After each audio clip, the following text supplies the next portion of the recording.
बाळासाहेब ठाकरेंनंतर महाराष्ट्रात दुसरा कोणताही ब्रँड नाही। आता कुणी स्वतःला ब्रँड सांगत असेल तर त्यांचा बँड वाजवणार। फडणवीसांचा ठाकरे बंधूंवर निशाणा। बुलेट ट्रेन 2028 मध्ये सुरू होणार। ठाकरेंनी स्थगिती दिल्यानं बुलेट ट्रेनला महाराष्ट्रात उशीर। ठाण्यातील मुलाखतीत मुख्यमंत्री फडणवीसांचा उद्धव ठाकरेंवर निशाणा।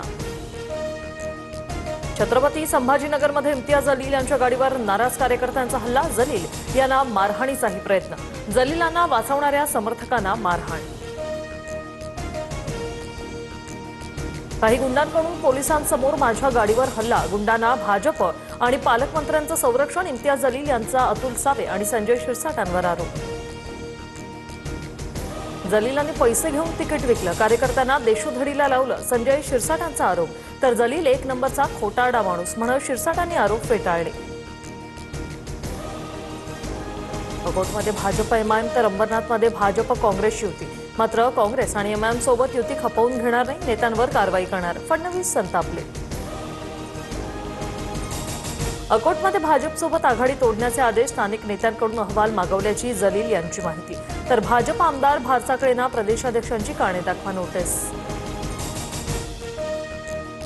मनपा निवडणुकीनंतर संदीप देशपांडे मनसेतून बाहेर पडण्याची शक्यता। राज ठाकरेंकडून समजूत काढण्याचा प्रयत्न। संदीप देशपांडेंची उद्या महत्त्वाची पत्रकार परिषद।